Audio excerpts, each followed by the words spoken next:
The Odyssey, Book 23, The Great Rooted Bed. Up to the rooms the old nurse clambered, chuckling all the way, to tell the queen her husband was here now, home at last, her knees bustling, feet shuffling over each other, till hovering at her mistress's head, she spoke. "Penelope, child, wake up, and see for yourself with your own eyes all you dreamed of all your days. He's here. Odysseus, he's come home at long last. He's killed the suitors, swaggering young brutes who plagued his house, wolfed his cattle down, rolled roughshod over his son." "Dear old nurse," wary Penelope replied, "the gods have made you mad. They have that power, putting lunacy into the clearest head around. Or sitting a half-wit on the path to sense, they've unhinged you. And you were once so sane. Why do you mock me? Haven't I wept enough, telling such wild stories, interrupting my sleep, sweet sleep, that held me, sealed my eyes just now? Not once have I slept so soundly since the day Odysseus sailed away to see that cursed city. Destroy, I call it. I hate to say its name. Now, down you go, back to your own quarters. If any other woman of mine had come to me, rousing me out of sleep with such a tale, I'd have bundled her back to her room in pain. It's only your old grey head that spares you that." "Never," the fond old nurse kept pressing on. "Dear child, I'd never mock you. No, it's all true. He's here. Odysseus. He's come home, just as I tell you. He's the stranger they all manhandled in the hall. Telemachus knew he was here for days and days, but he knew enough to hide his father's plan so he could pay those vipers back in kind." Penelope's heart burst in joy. She leapt from bed, her eyes streaming tears. She hugged the old nurse and cried out with an eager, winging word, "Please, dear one, give me the whole story. If he's really home again, just as you tell me, how did he get those shameless suitors in his clutches? Single-handed, braving an army always camped inside?" "I have no idea," the devoted nurse replied. "I didn't see it. I didn't ask. All I heard was the choking groans of men cut down in blood. We crouched in terror, a dark nook of our quarters, all of us locked tight behind those snug doors till your boy Telemachus came and called me out. His father rushed him there to do just that. Then I found Odysseus in the thick of slaughtered corpses. There he stood, and all around him, over the beaten floor, the bodies sprawled in heaps, lying one on another. How it would have thrilled your heart to see him, splattered with bloody filth, a lion with his kill. And now they're all stacked at the courtyard gates. He's lit a roaring fire. He's purifying the house with cleansing fumes, and he sent me here to bring you back to him. Follow me down. So now, after all the years of grief, you too can embark, loving hearts, along the road to joy. Look, your dreams, put off so long, come true at last. He's back alive, home at his hearth, and found you, found his son still here. And all those suitors who did him wrong, he's paid them back. He has, right in his own house." "Hush, dear woman," guarded Penelope cautioned her at once. "Don't laugh. Don't cry in triumph. Not yet. You know how welcome the sight of him would be to all in the house, and to me most of all and the son we bore together, but the story can't be true. Not as you tell it. No, it must be a god who's killed our brazen friends, up in arms at their outrage. Heartbreaking crimes. They'd no regard for any man on earth, good or bad, who chanced to come their way. So, thanks to their reckless work, they die their deaths. Odysseus! Far from Achaean now, he's lost all hope of coming home. He's lost and gone himself. Child, the devoted old nurse protested. What nonsense you let slip through your teeth. Here's your husband, warming his hands at his own hearth. Here! And you? You say he'll never come home again. Always the soul of trust. All right, this too. I'll give you a sign, a proof that's plain as day. That scar, made years ago by a boar's white tusk. I spotted the scar myself when I washed his feet. And I tried to tell you, but he, the crafty rascal, clamped his hand on my mouth. I couldn't say a word. Follow me down now. I'll stake my life on it if I am lying to you. Kill me with 1,000 knives of pain. Oh, dear old nurse, composed Penelope responded.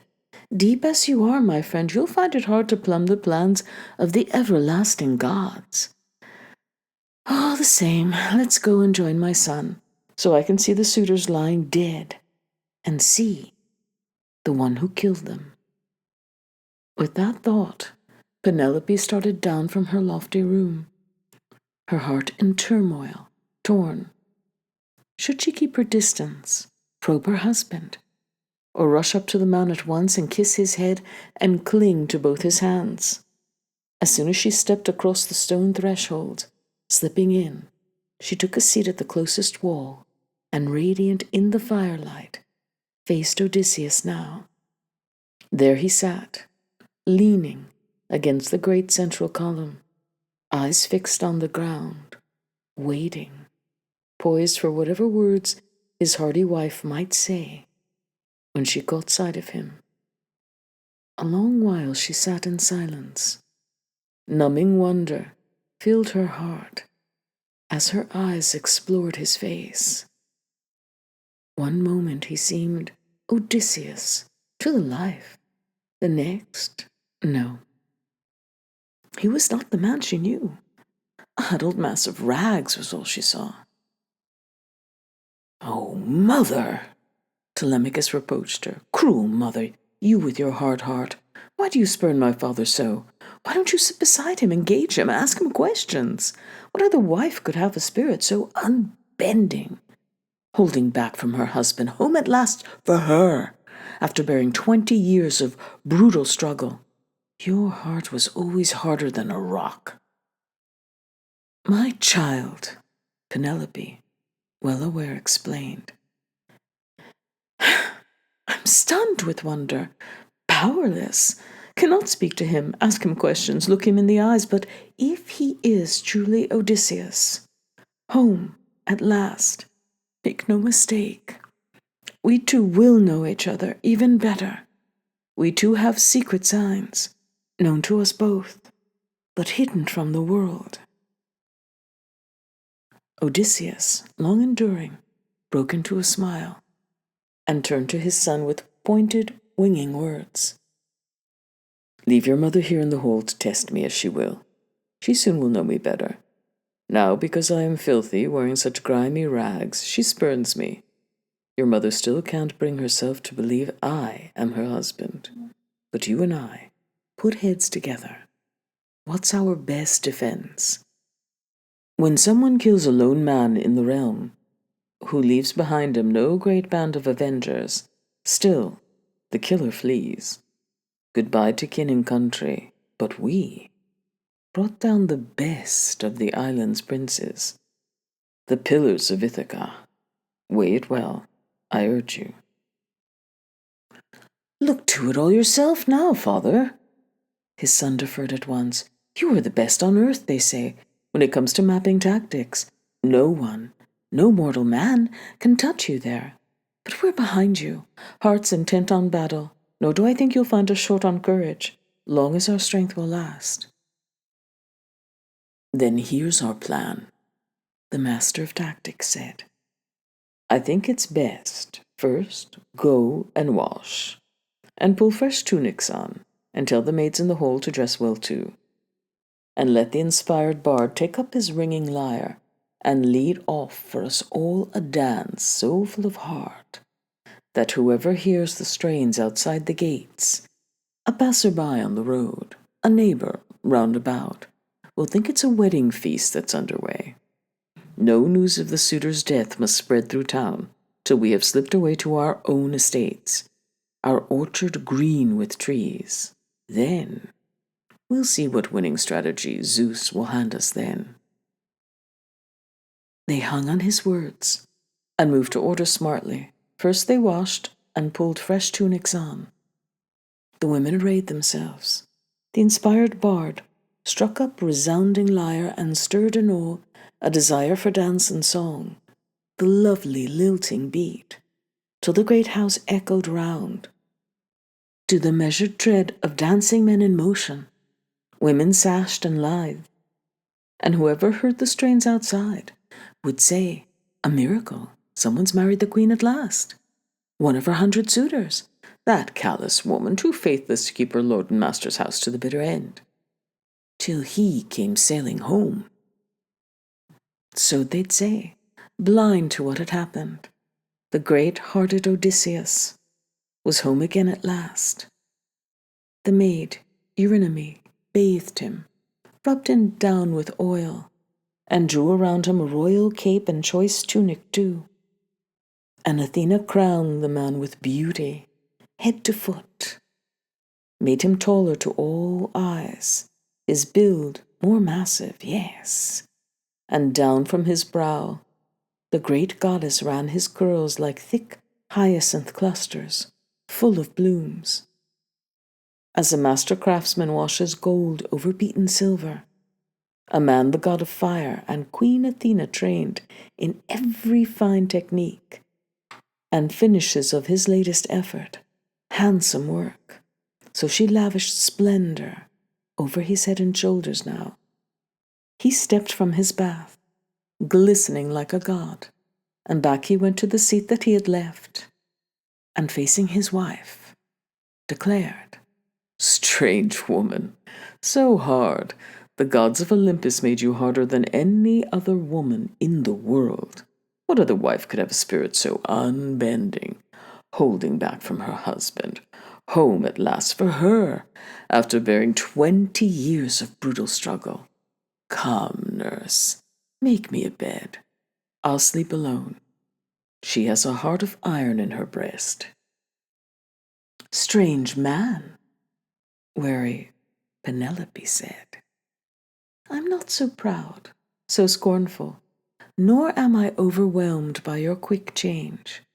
You look, how well I know, the way he looked, setting sail from Ithaca years ago, aboard the long-oared ship. Come, Eurycleia, move the sturdy bedstead out of our bridal chamber, that room the master built with his own hands. Take it now, sturdy bed that it is, and spread it deep with fleece, blankets and lustrous throws, to keep him warm. Putting her husband to the proof, but Odysseus blazed up in fury, lashing out at his loyal wife.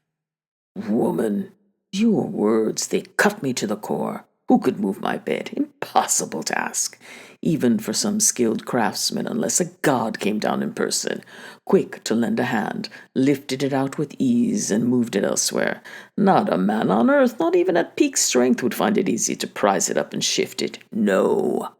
A great sign, a hallmark, lies in its construction. I know. I built it myself. No one else. There was a branching olive tree inside our court, grown to its full prime, the bole like a column, thick-set. Around it I built my bedroom, finished off the walls with good tight stonework, roofed it over soundly and added doors, hung well and snugly wedged. Then I lopped the leafy crown of the olive, clean cutting the stump bare from roots up, planing it round with a bronze smoothing adze. I had the skill, I shaped it plumb to the line to make my bedpost, bored the holes it needed with an auger. Working from there, I built my bed, start to finish. I gave it ivory inlays, gold and silver fittings, wove the straps across it, oxide gleaming red. There's our secret sign, I tell you, our life story. Does the bed, my lady, still stand planted firm? I don't know. Or has someone chopped away that olive trunk and hauled our bedstead off? Living proof. Penelope felt her knees go slack, her heart surrender, recognizing the strong, clear signs Odysseus offered. She dissolved in tears, rushed to Odysseus, flung her arms around his neck, and kissed his head, and cried out, Odysseus, don't flare up at me now, not you, always the most understanding man alive. The gods, it was the gods who sent us sorrow. They grudged us both a life in each other's arms, from the heady zest of youth to the stoop of old age. Don't fault me, angry with me now because I failed at the first glimpse to greet you, hold you. So, in my heart of hearts, I always cringed with fear some fraud might come, beguile me with his talk. The world is full of the sort, cunning ones who plot their own dark ends. Remember Helen of Argos, Zeus's daughter. Would she have sported so in a stranger's bed if she had dreamed that Achaea's sons were doomed to fight and die to bring her home again? Some god spurred her to her shameless work. Not till then did her mind conceive that madness, blinding madness that caused her anguish, ours as well. But now, since you've revealed such overwhelming proof, the secret sign of our bed, which no one's ever seen but you and I, and a single handmaid, actress, the servant my father gave me when I came, who kept the doors of our room you built so well. You've conquered my heart, heart, at last. The more she spoke, the more a deep desire for tears welled up inside his breast. He wept as he held the wife he loved, the soul of loyalty, in his arms at last. Joy, warm as the joy that shipwrecked sailors feel when they catch sight of land. Poseidon has struck their well-rigged ship on the open sea with gale winds and crushing walls of waves, and only a few escape, swimming, struggling out of the frothing surf to reach the shore, their bodies crusted with salt, but buoyed up with joy as they plant their feet on solid ground again, spared a deadly fate. So joyous now to her, the sight of her husband, vivid in her gaze, that her white arms embracing his neck would never for a moment let him go. Dawn, with her rose-red fingers, might have shone upon their tears, if with her glinting eyes Athena had not thought of one more thing. She held back the night, and night lingered long at the western edge of the earth, while in the east she reigned in dawn of the golden throne at ocean's banks, commanding her not to yoke the wind-swift team that brings men light, blaze, and aurora, the young colts that race the morning on. Yet now Odysseus, seasoned veteran, said to his wife, Dear woman, we have still not reached the end of all our trials. One more labor lies in store, boundless, laden with danger, great and long, and I must brave it out from start to finish. So the ghost of Tiresias prophesied to me, the day that I went down to the house of death to learn our best route home, my comrades and my own. But come, let's go to bed, dear woman, at long last. Delight in sleep. delight in each other. Come. If it's bed you want, reserved Penelope replied, it's bed you'll have, whenever the spirit moves, now that the gods have brought you home again to native land, your grand and gracious house. But since you've alluded to it, since a god has put it in your mind, please, tell me about this trial still to come. I'm bound to learn of it later, I'm sure. What's the harm if I hear of it tonight? Still so strange, Odysseus, the old master of stories, answered. Why again? Why force me to tell you all? Well, tell I shall. I'll hide nothing now, but little joy it will bring you, I'm afraid, as little joy for me. The prophet said that I must rove through towns on towns of men, that I must carry a well-planed oar until I come to a people who know nothing of the sea, whose food is never seasoned with salt, strangers all to ships with their crimson prows and long slim oars, wings that make ships fly. And here's my sign, he told me, clear, so clear I cannot miss it. And I will share it with you now, when another traveler falls in with me, and calls that weight across my shoulder a fan to winnow grain. Then, he told me, I must plant my oar in the earth, and sacrifice fine beasts to the Lord God of the sea, Poseidon, a ram, a bull, and a ramping wild boar, then journey home and render noble offerings up to the deathless gods who rule the vaulting skies, to all the gods in order. And at last my own death will steal upon me, a gentle, painless death. Far from the sea it comes to take me down, borne down with the years in ripe old age, with all my people here in blessed peace around me.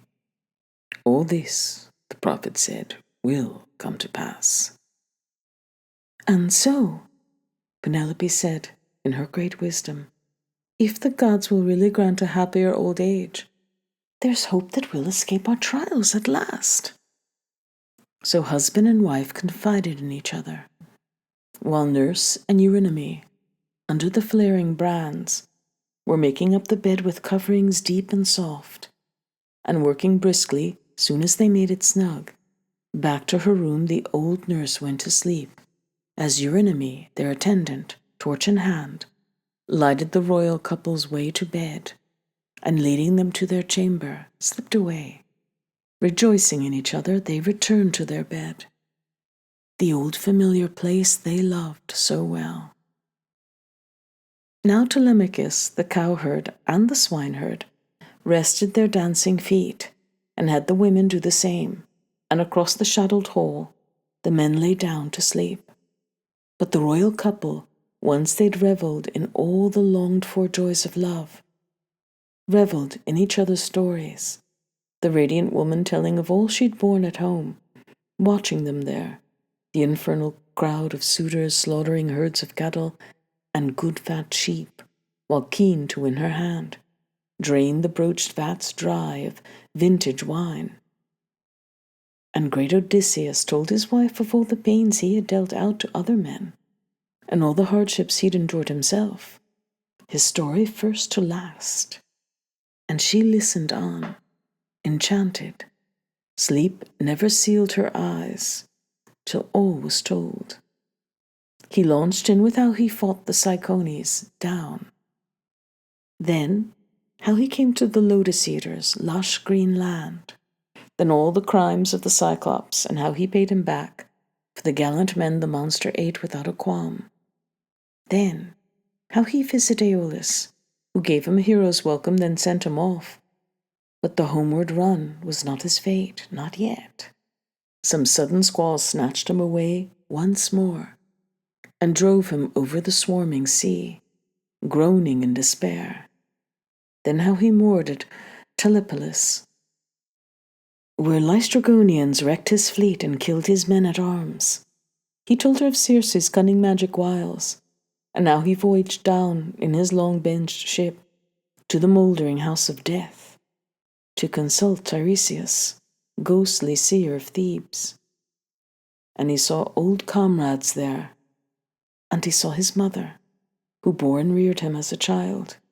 He told how he caught the sirens' voices throbbing in the wind, and how he had scudded past the clashing rocks, past grim Charybdis, past Scylla, whom no rover ever coasted by, home free, and how his shipmates slaughtered the cattle of the sun, and Zeus, the king of thunder, split his racing ship with a reeking bolt, and killed his hardy comrades, all his fighting men, at a stroke, and how he alone escaped their death at sea.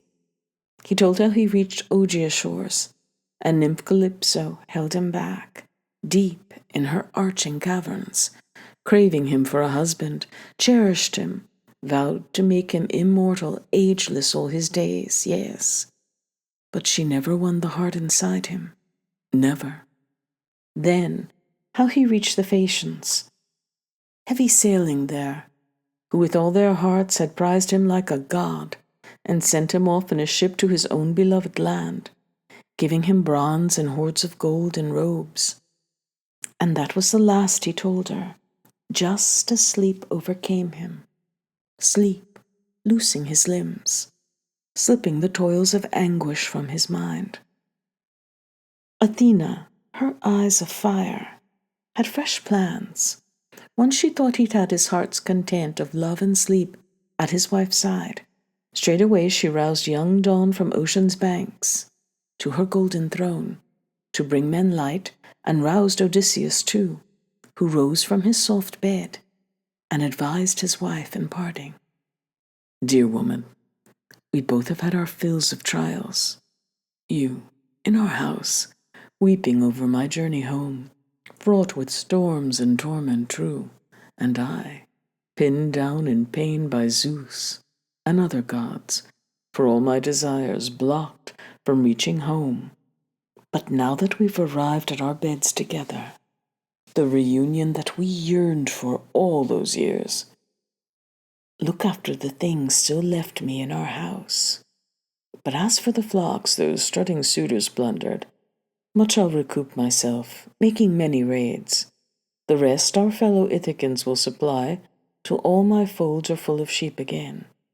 But now I must be off to the upland farm, our orchard green with trees, to see my father, good old man, weighed down with so much grief for me. And you, dear woman, sensible as you are, I would advise you still, quick as the rising sun, the news will spread of the suitors that I killed inside the house. So climb to your lofty chamber with your women. Sit tight there. See no one. Question no one. He strapped his burnished armor around his shoulders, roused Telemachus, the cowherd and the swineherd, and told them to take up weapons honed for battle. They snapped to commands, harnessed up in bronze, opened the doors and strode out, Odysseus in the lead. By now, the daylight covered the land, but Pallas, shrouding them all in darkness, quickly led the four men out of town. Book 24. Peace. Now Cyllenian Hermes called away the suitors' ghosts, holding firm in his hand the wand of fine, pure gold that enchants the eyes of men whenever Hermes wants or wakes us up from sleep. With a wave of this he stirred and led them on, and the ghosts trailed after the high, thin cries, as bats cry in the depths of a dark, haunted cavern, shrilling, flittering, wild, when one drops from the chain, slipped from the rock face, while the rest cling tight. So, with their high, thin cries, the ghosts flocked now. And Hermes the healer led them on and down the dank, mouldering paths, and past the ocean streams they went, and past the white rock, and the sun's western gates, and past the land of dreams, and they soon reached the field of asphodel, where the dead, the burned-out wraiths of mortals, make their home. There they found the ghosts of Peleus' son, Achilles, Patroclus, fearless Antilochus, and great Ajax too, the first in stature, first in build, and bearing of all the archives after Peleus' matchless son. They had grouped around Achilles' ghost, and now the shade of Atreus' son, Agamemnon, marched toward them, fraught with grief and flanked by all his comrades, troops of his men-at-arms who died beside him, who met their fate in Lord Odysseus' halls. Achilles' ghost was the first to greet him. Agamemnon, you were the one, we thought, of all our fighting princes, Zeus, who loves the lightning, favored most, all your days, because you commanded such a powerful host of men on the fields of Troy where we Achaeans suffered. But you were doomed to encounter fate so early, you too. Yet no one born escapes its deadly force. If only you had died your death, in the full flush of the glory you had mastered, died on Trojan soil. Then all united Achaea would have raised your tomb, and you'd have won your son great fame for years to come. Not so. You were fated to die a wretched death. And the ghost of Atrides Agamemnon answered, Son of Peleus, great godlike Achilles, happy man, you died on the fields of Troy. A world away from home, and the best of Trojan and Argive champions died around you, fighting for your corpse, and there you lay, in the whirling dust, overpowered in all your power and wiped from memory all your horseman's skills. That whole day we fought. We'd never have stopped if Zeus had not stopped us, with sudden gales. Then we bore you out of the fighting, onto the ships. We laid you down on a litter, cleansed your handsome flesh with warm water and soothing oils, and round your body troops of Danaans wept hot tears and cut their locks. Hearing the news, your mother Thetis rose from the sea, immortal sea nymphs in her wake, and a strange unearthly cry came throbbing over the ocean. Terror gripped Achaea's armies. They would have leapt in panic, boarded the long hollow ships if one man, deep in his age-old wisdom, had not checked them. Nestor. From the first his counsel always seemed the best, and now, concerned for the ranks, he rose and shouted, Hold fast, Argives, sons of Achaea, don't run now. This is Achilles' mother, rising from the sea, with all her immortal sea nymphs, who longs to join her son who died in battle. That stopped our panicked forces in their tracks, as the old man of the sea's daughters gathered round you, wailing, heartsick, dressed you in ambrosial deathless robes, and the muses, 9 in all, voice to voice in choirs, their vibrant music rising, raised your dirge. Not one soldier would you have seen dry-eyed. The muses' song so pierced us to the heart. For 17 days, unbroken days and nights, we mourned you, immortal gods and mortal men.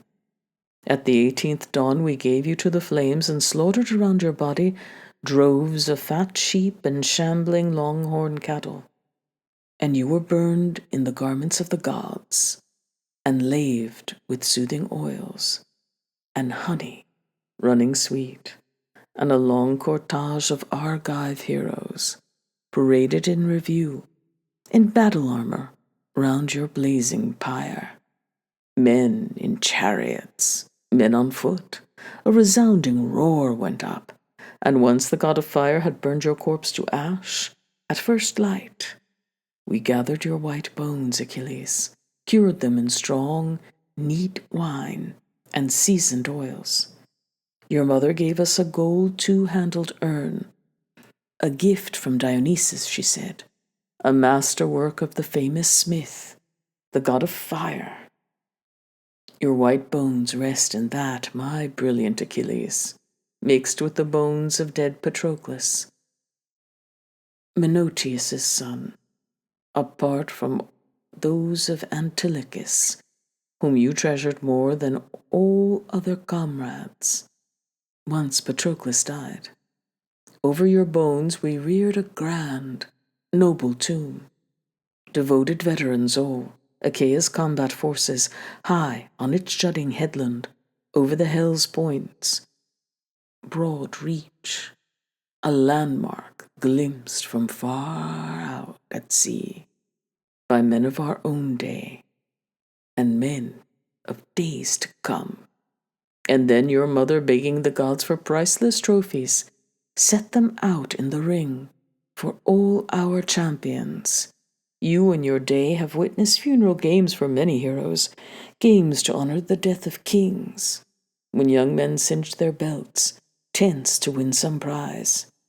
But if you'd laid your eyes on these, it would have thrilled your heart. Magnificent trophies the goddess, glistening-footed Thetis held out in your honor. You were dear to the gods, so even in death your name will never die. Great glory is yours, Achilles, for all time, in the eyes of mankind, but I... What joy for me when the coil of war had wound down. For my return Zeus hatched a pitiful death, at the hands of Odysseus and my accursed wife.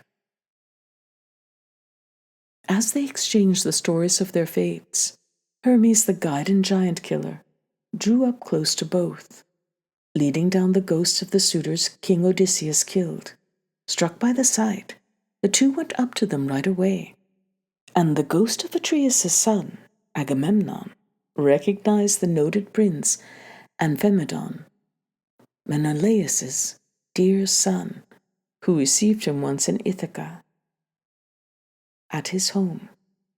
And Atrides' ghost called out to his old friend now. Amphimedon, what disaster brings you down to the dark world? All of you, good picked men, and all in your prime. No captain out to recruit the best in any city could have chosen better. What laid you low? Wrecked in the ships when Lord Poseidon roused some punishing blast of gales and heavy breakers? Or did ranks of enemies mow you down on land as you tried to raid and cut off herds and flocks, or fought to win their city, take their women? Answer me. Tell me, I was once your guest. Don't you recall the day I came to visit your house in Ithaca? King Menelaus came too, to urge Odysseus to sail with us in the ships on our campaign to Troy. And the long, slow voyage, crossing wastes of ocean, cost us 1 whole month. That's how hard it was to bring him round, Odysseus, raiders of cities. Famous Atrides, Amphimedon's ghost called back. Lord of men, Agamemnon, I remember it all. Your Majesty, as you say, and I will tell you start to finish now, the story of our death, the brutal end contrived to take us off. We were courting the wife of Odysseus, gone so long, she neither spurned nor embraced a marriage she despised. No, she simply planned our death, our black doom. This was her last masterpiece of guile. She set up a great loom in the royal halls and she began to weave. And the weaving fine spun, the yarns endless, and she would lead us on. Young men, my suitors, now that King Odysseus is no more, go slowly, keen as you are to marry me, until I can finish off this web, so my weaving won't all fray and come to nothing. This is a shroud for old Lord Laertes, for that day when the deadly fate that lays us out at last will take him down. I dread the shame my countrywoman would heap upon me. Yes, if a man of such wealth should lie in state, without a shroud for cover. Her very words, and despite our pride and passion, we believed her. So by day she'd weave at her great and growing web.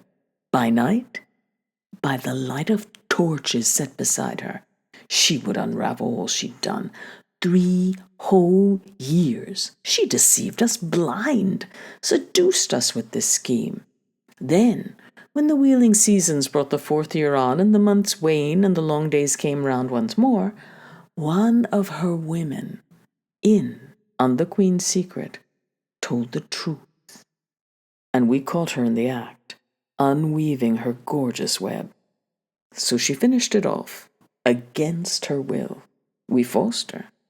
But just as she bound off that great shroud and washed it, spread it out, glistening like the sunlight or the moon, just then some wicked spirit brought Odysseus back, from God knows where, to the edge of his estate where the swineherd kept his pigs. And back, too, to the same place, came Odysseus's own dear son, scudding home in his black ship from sandy Pylos. The pair of them schemed our doom, our death trap, then lit out for town. Telemachus first, in fact. Odysseus followed. Later, led by the swineherd and clad in tatters, looking for all the world like an old and broken beggar, hunched on a stick, his body wrapped in shameful rags, disguised so none of us, not even the older ones, could spot that tramp for the man he really was. Bursting in on us there out of the blue. No, we attacked him, blows and insults flying fast, and he took it all for a time. In his own house, all the taunts and blows. He had a heart of iron.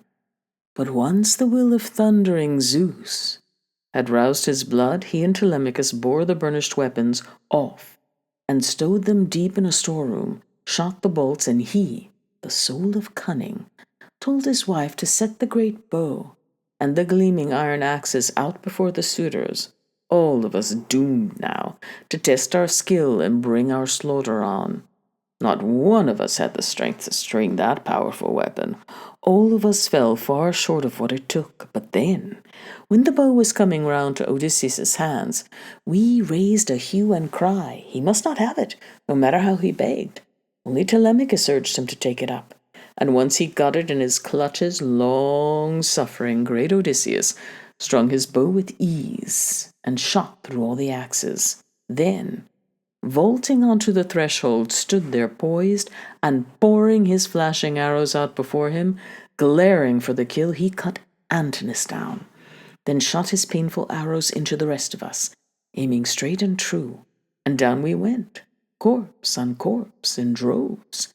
Clearly a god was driving him and all his henchmen, routing us headlong in their fury down the hole, wheeling into the slaughter, slashing left and right, and grisly screams broke from skulls cracked open, the whole floor awash with blood.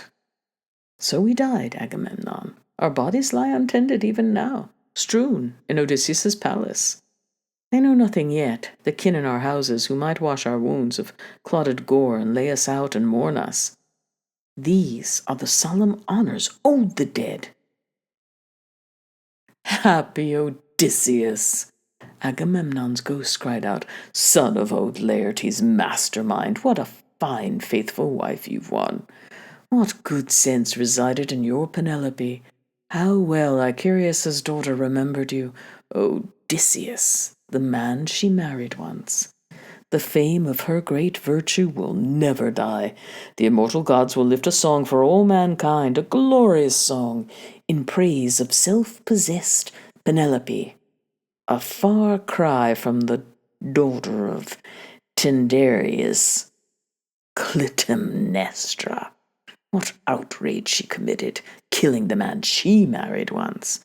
Yes, and the song men sing of her will ring with loathing. She brands with a foul name the breed of womankind. Even the honest ones succumb. So they traded stories, the two ghosts standing there in the house of death, far in the hidden depths below the earth. Odysseus and his men had stricken down from town and quickly reached Laertes' large, well-tended farm that the old king himself had wrested from the wilds years ago, laboring long and hard. His lodge was here, and around it stretched a row of sheds where field hands, bondsmen who did his bidding, sat and ate and slept. With an old Sicilian woman, too, much in charge, who faithfully looked after her aged master out on his good estate remote from town. Odysseus told his servants and his son, "Into the timbered lodge now, go quickly. Kill us the fattest porker, fix our meal, and I will put my father to the test. See if the old man knows me now on sight, or fails to, after 20 years apart." With that, he passed his armor to his men, and in they went at once, his son as well. Odysseus wandered off, approaching the thriving vineyard, searching, picking his way down to the great orchard, searching but found neither Dolius, nor his sons, nor any hand. They'd just gone off, old Dolius in the lead, to gather stones for a dry retaining wall to shore the vineyard up. But he did find his father, alone, on that well-worked plot, spading round a sapling, clad in filthy rags, in a patched, unseemly shirt, and round his shins he had some ox-hide leggings strapped, patched too, to keep from getting scraped, and gloves on his hands to fight against the thorns. And on his head he wore a goatskin skull-cap, to cultivate his misery that much more. Long enduring Odysseus, catching sight of him now, a man worn down with years, his heart racked with sorrow, halted under a branching pear tree, paused and wept, debating head and heart. What should he do now? Kiss and embrace his father? Pour out the long tale, how he had made the journey home to native land? Or probe him first, and test him every way? Torn, mulling it over, this seemed better. Test the old man first.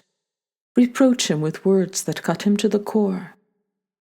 Convinced, Odysseus went right up to his father. Laertes was digging round the sapling, head bent low, as his famous offspring hovered over him, and began. "You want no skill, old man, at tending a garden. All's well kept here, not one thing in the plot. No plant, no fig, no pear, no olive, no vine, not a vegetable.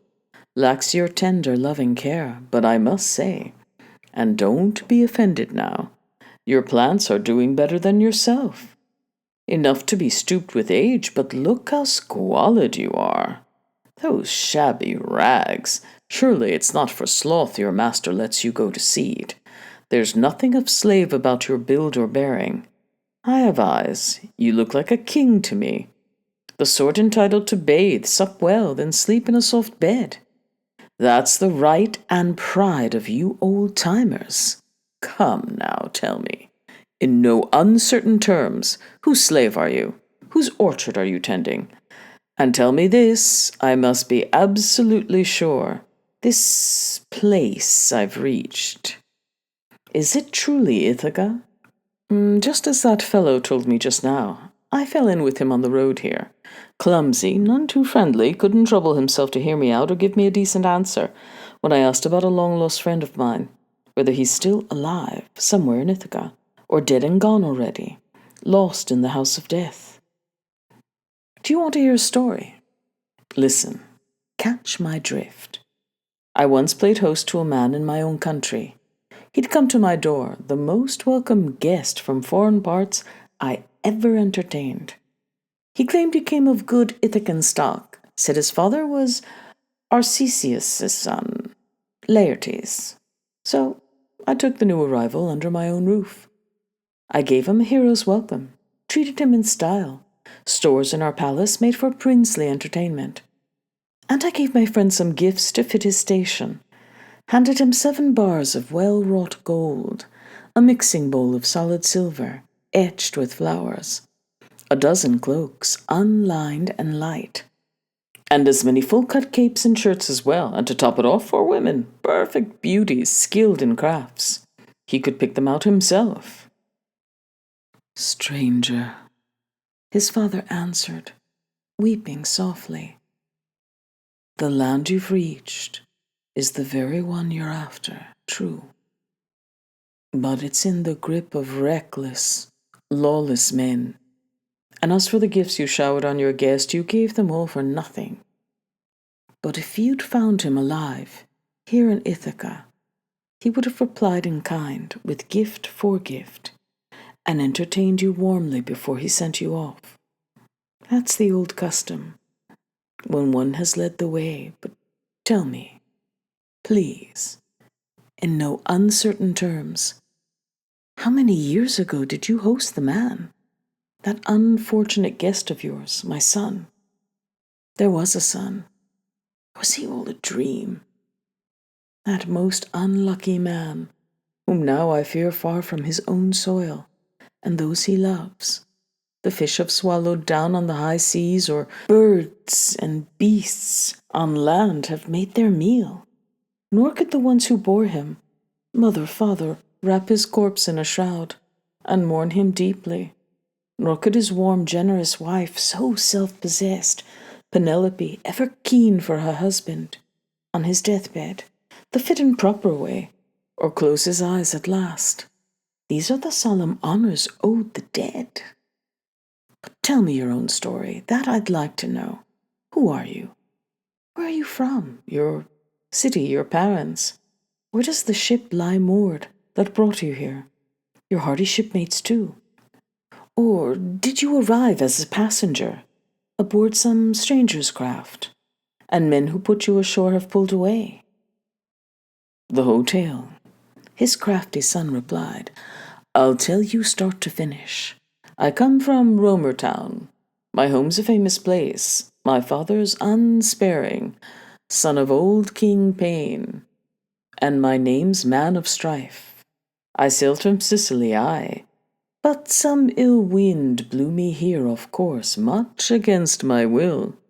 And my ships lie moored off farmlands far from town. As for Odysseus, well, 5 years have passed since he left my house and put my land behind him, luckless man. But the birds were good as he launched out, all on the right, and I rejoiced as I sent him off, and he rejoiced in sailing. We had high hopes we'd meet again as guests, as old friends, and trade some shining gifts. At those words, a black cloud of grief came shrouding over Laertes.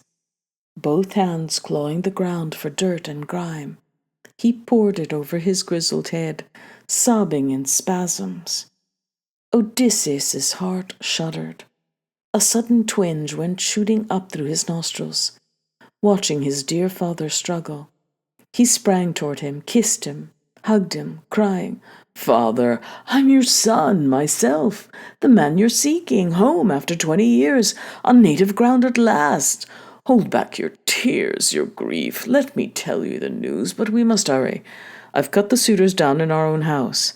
I've paid back their outrage, vicious crimes. Odysseus! Laertes, catching his breath, found words to answer. You're truly my son? Odysseus?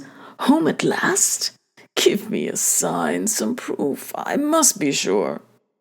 This scar first. Quick to the mark, his son said. Look at this. The wound I took from the boar's white tusk on Mount Parnassus. There you'd sent me, you and mother, to see her fond old father, Autolycus, and collect the gifts he vowed to give me once, when he came to see us here. Or these trees. Let me tell you the trees you gave me years ago. Here on this well-worked plot, I begged you for everything I saw. A little boy trailing you through the orchard, picking our way among these trees. You named them one by one. You gave me 13 pear, 10 apple trees, and 40 figs, and promised to give me, look, 50 vine rows, bearing hard on each other's heels, clusters of grapes year-round at every grade of ripeness, mellowed as Zeus's seasons weighed them down.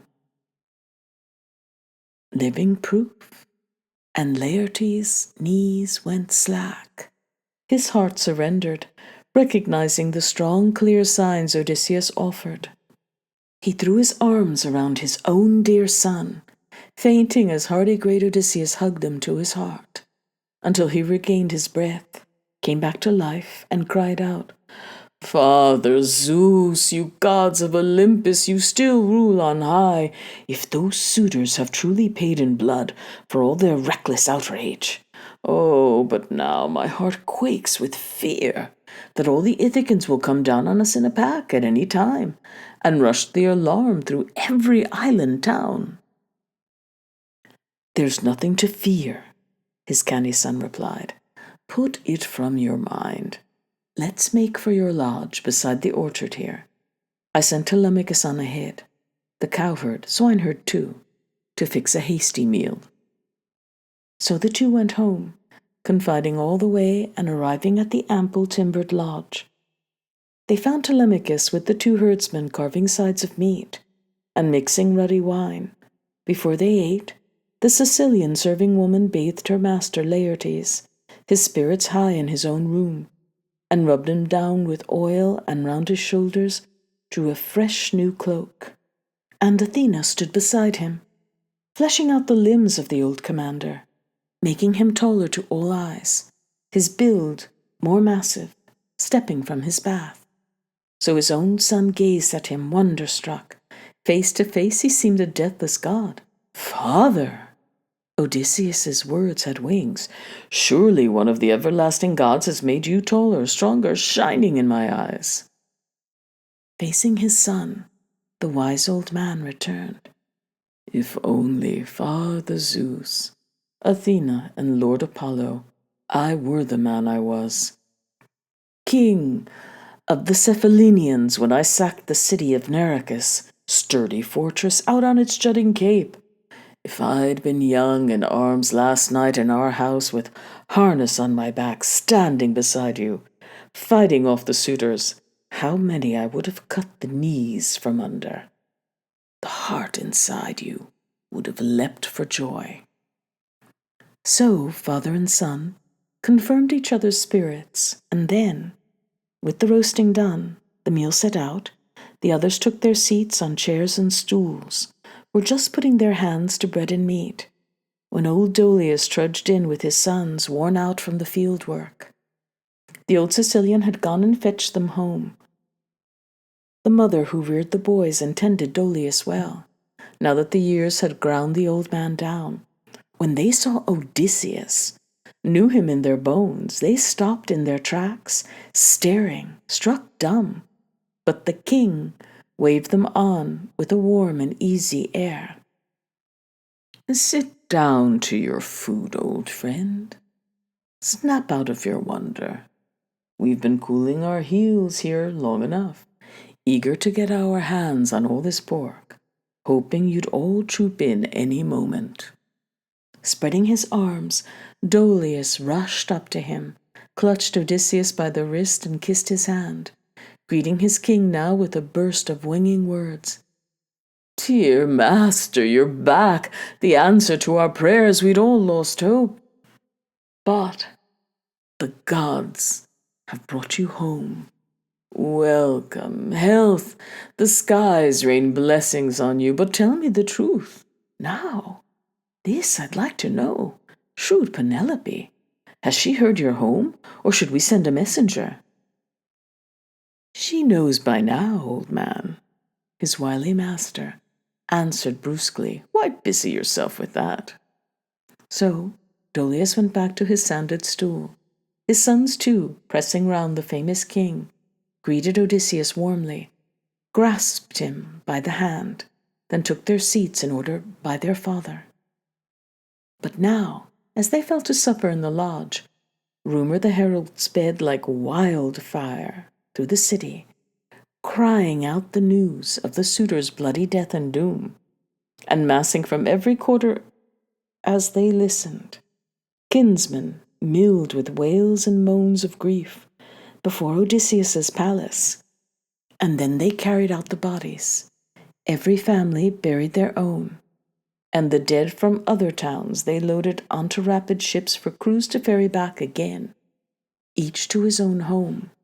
Then, in a long mourning file, they moved to assembly, where once they'd grouped, crowding the meeting grounds, old Lord Eupeithes rose in their midst to speak out.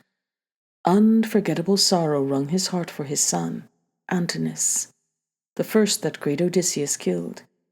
In tears for the one he lost, he stood and cried, "My friends, what a mortal blow this man has dealt to all our island people. Those fighters, many and brave, he led away in his curved ships. He lost the ships, and he lost the men. And back he comes again to kill the best of our Cephallenian princes. Quick, after him, before he flees to Pylos or Holy Elis, where Epeans rule in power. Up, attack, or we'll hang our heads forever, all disgraced even by generations down the years, if we don't punish the murderers of our brothers and our sons. Why, life would lose its relish for me, at least. I'd rather die at once and go among the dead. Attack, before the assassins cross the sea and leave us in their wake."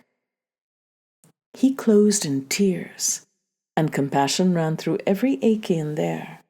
Suddenly, Medon and the inspired bard approached them, fresh from Odysseus' house, where they had just awakened. They strode into the crowds. Amazement took each man, but the herald Medon spoke in all his wisdom. "Hear me, men of Ithaca. Not without the hand of the deathless gods did Odysseus do these things. Myself, I saw an immortal fighting at his side, like mentor to the life. I saw the same god now in front of Odysseus, spurring him on, now stampeding the suitors through the hole, crazed with fear, and down they went in droves. Terror gripped them all, their faces ashen white. At last, the old warrior, Halitherses, master's son, who alone could see the days behind and days ahead, rose up and spoke, distraught for each man there. "Hear me, men of Ithaca, hear what I have to say. Thanks to your own craven hearts, these things were done. You never listened to me, or the good commander Mentor. You never put a stop to your son's senseless folly. What fine work they did, so blind, so reckless, carving away the wealth, affronting the wife of a great and famous man, telling themselves that he'd return no more. So let things rest now. Listen to me for once. I say, don't attack, else some will draw the lightning on their necks." So he urged, and some held fast to their seats, but more than half sprang up with war cries now. They had no taste for the prophet's sane plan. Winning Eupithes quickly won them over. They ran for armor, and once they harnessed up in burnished bronze, they grouped in ranks before the terraced city. Eupithes led them on in their foolish, mad campaign, certain he would avenge the slaughter of his son. But the father was not destined to return. He'd meet his death in battle, then and there. Athena at this point made appeals to Zeus. "Father, son of Cronus, our high and mighty king, now let me ask you a question. Tell me the secrets hidden in your mind. Will you prolong the pain, the cruel fighting here, or hand down pacts of peace between both sides?" "My child," Zeus, who marshals the thunderheads, replied, "why do you pry and probe me so intently? Come now. Wasn't the plan your own? You conceived it yourself. Odysseus should return and pay the traitors back. Do as your heart desires, but let me tell you how it should be done. Now that royal Odysseus has taken his revenge, let both sides seal their pacts that he shall reign for life, and let us purge their memories of the bloody slaughter of their brothers and their sons. Let them be friends, devoted as in the old days. Let peace and wealth come cresting through the land." So Zeus decreed, and launched Athena, already poised for action. Down she swept from Olympus's craggy peaks. By then, Odysseus's men had had their fill of hearty fare, and the seasoned captain said, "One of you, go outside, see if they're closing in." A son of Dolius snapped to his command, ran to the door, and saw them all too close, and shouted back to Odysseus, "They're on top of us, to arms, and fast!" Up they sprang and strapped themselves in armor. The 3 men with Odysseus, Dolius's 6 sons, and Dolius and Laertes clapped on armor too. Grey as they were, but they would fight if forced. Once they had all harnessed up in burnished bronze, they opened the doors and strode out, Odysseus in the lead. And now, taking the build and voice of Mentor, Zeus's daughter Athena marched right in. The good soldier Odysseus, thrilled to see her, turned to his son and said in haste, "Telemachus, you'll learn soon enough, as you move up to fight where champions strive to prove themselves the best, not to disgrace your father's line a moment. In battle prowess we've excelled for ages all across the world." Telemachus reassured him, "Now you'll see. If you care to watch, father. Now I'm fired up. Disgrace, you say? I won't disgrace your line." Laertes called out in deep delight, "What a day for me, dear gods, what joy! My son and my grandson vying over courage." Laertes, goddess Athena, rushed beside him, eyes ablaze. "Son of Arceisius, dearest of all my comrades, say a prayer to the bright-eyed girl and Father Zeus, then brandish your long spear and wing it fast." Athena breathed enormous strength in the old man. He lifted a prayer to mighty Zeus's daughter, brandished his spear a moment, winged it fast, and hit Eupeithes. Pierced his bronze-sided helmet, that failed to block the bronze point tearing through. Down Eupeithes crashed, his armor clanging against his chest. Odysseus and his gallant son charged straight at the front lines, slashing away with swords, with 2-edged spears, and now they would have killed them all, cut them off from home if Athena, daughter of storming Zeus, had not cried out in a piercing voice that stopped all fighters cold, "Hold back, you men of Ithaca! Back from brutal war! Break off! Shed no more blood! Make peace at once!" So Athena commanded. Terror blanched their faces. They went limp with fear. Weapons slipped from their hands and strewed the ground at the goddess's ringing voice. They spun in flight to the city, wild to save their lives, but loosing a savage cry, the long-enduring great Odysseus, gathering all his force, swooped like a soaring eagle, just as the son of Cronus hurled a reeking bolt that fell at her feet. The mighty father's daughter and blazing-eyed Athena wheeled on Odysseus, crying, "Royal son of Laertes, Odysseus, master of exploits, hold back now! Call a halt to the great leveler. War. Don't court the rage of Zeus, who rules the world." So she commanded. He obeyed her, glad at heart, and Athena handed down her pacts of peace between both sides for all the years to come. The daughter of Zeus, whose shield is storm and thunder, yes, but the goddess still kept Mentor's build and voice.